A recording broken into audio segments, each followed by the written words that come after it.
Hello guys, and welcome to my review of the Sennheiser HD700. This over-the-ear full-size reference open-back headphone is essentially the little brother to the HD800s. Incorporating a rather similar technological design and execution towards audio, these two headphones share similar characteristics that can both be seen and heard when compared side by side. Within the box, you get a rather simplistic yet quality approach to the packaging. Once the box has been opened, you are greeted with a case that safely houses the HD700s and its rather beefy cable in a foam cutout, as well as some warranty documentation and manuals which are located underneath the headphone.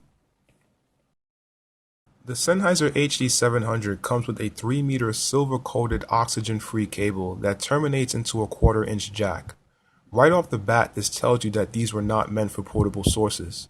The cable is a nylon mesh material reinforced with Kevlar for added durability. The termination towards the headphone is a traditional Y-split that ends in a 1/8-inch mono plug for each speaker. This should allow for aftermarket cables to be of ease of use. The design of the HD700 is very unique and sort of sci-fi in its appearance.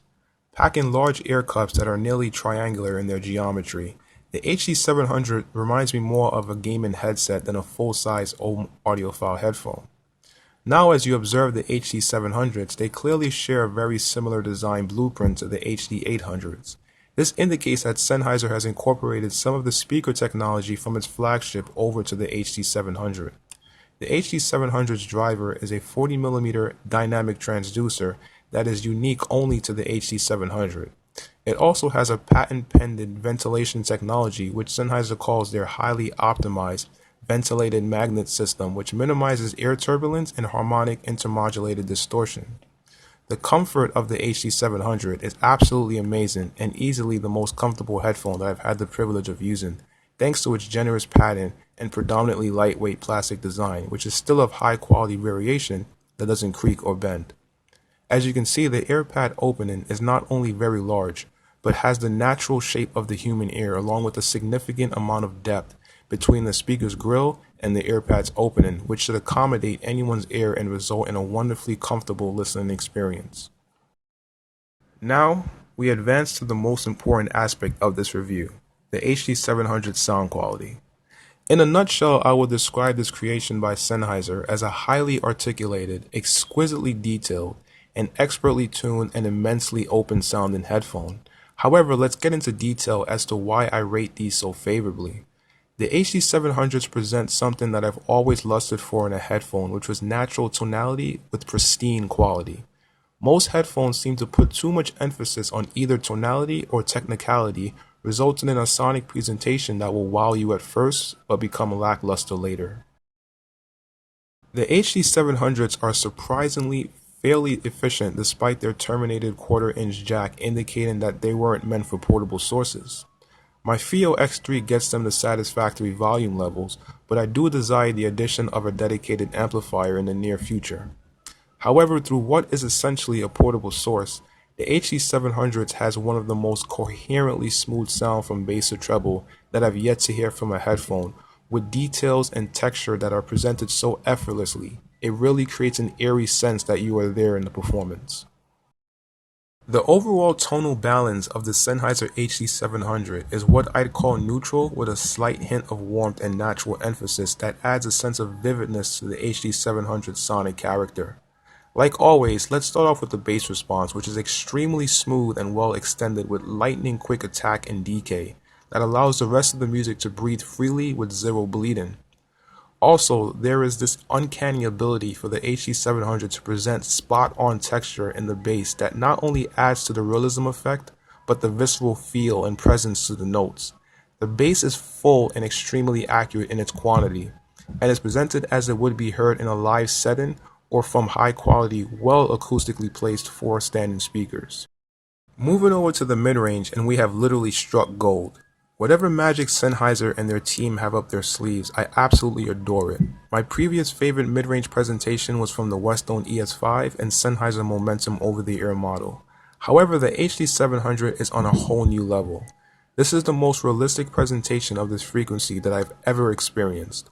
Vocals in particular just jump out with supreme resolution, but most importantly, a warm and natural tonality to fully give a convincing sense that there is someone singing to you and you're not just listening to a headphone. Along with its natural tonality, there is this surreal sense of clarity and detail retrieval, which allows you to just peek into the music and freely focus on any given melody, note, or reverb with no effort. This level of articulation is what the inner audiophile in me loves, but the human in all of us also loves a natural tonality, which the HD700s present so effortlessly. I normally don't use this cliche, but honestly listening to the HD700s is like listening to my music for the first time. With superb bass and mid-range performance so far, the HD700 continues into the treble with a clean, lively, and well-extended presentation that a high-quality full-size open-back headphone is known for. But as I move on to the treble and soundstage of the HD700, I had to include the Philips Fidelio X1 into this video because they share some characteristics in their treble, but mostly characteristics in their soundstaging. The Philips Fidelio X1 is a marvelous headphone that sports a sound signature that cannot be found in any other open-back. Both headphones have present and articulated treble, but the HD700 is a more balanced overall presentation with less roll-off. Articulation in the treble of the HD700 is absolutely pristine and creates a more distinct image within the sonic landscape over the Fidelio X1. Also, the treble has greater extension that gives the presentation more of an atmospheric but not diffused sound that not only aids in the spatial recreation of the recording, but the sense of the music surrounding you. The Fidelio X1 sound is very addictive and quite special because it combines a rhythm-driven bass and warmth of a closeback with the space and effortlessness of an openback, and thus gives you a taste of both worlds and is a great headphone for those making a transition from a closeback to an openback and enjoy bass-driven music. However, the HD700s are my new favorite headphones because it not only captures a warm, natural, and vivid representation of the music, like the X1s do, but has the technical ability to resolve and present detail like its older brother, the HD800. As much as I adored the HD800's resolution and clarity, it never moved me and sounded so lifeless and cold. That sonic presentation would be superb in a critical event where you need to finalize a musical production to make sure everything is correct. But for private musical listening and enjoyment, there are so many better options in my opinion. The HD700 retains the majority of the HD800's technical strength while adding a few of its own and delivering it in such an engaging and true-to-life manner. This is something that the Fidelio X1 did, but the HD700s not only have a higher level of technical ability, but renders the mid-range, my favorite frequency, with an even more natural tone and center image focus within the soundstage. So, there you have it. The Fidelio X1s have been dethroned as the most enjoyable headphone that I've heard and replaced by something that not only is technically superior, but more natural in tonality. However, the Fidelio X1 is something special, and I would easily still recommend it to someone looking for open-back technicalities, as well as a sound signature that they've grown used to in most closed-back headphones. Also, they just look absolutely beautiful. This has been my video review of the Sennheiser HD700 over-the-ear, full-size reference open-back headphones. And like always, if you have any questions that weren't answered in this video, please feel free to ask in the comments below, and I'll try to answer them to the best of my ability. Thanks for watching this video, guys, and later.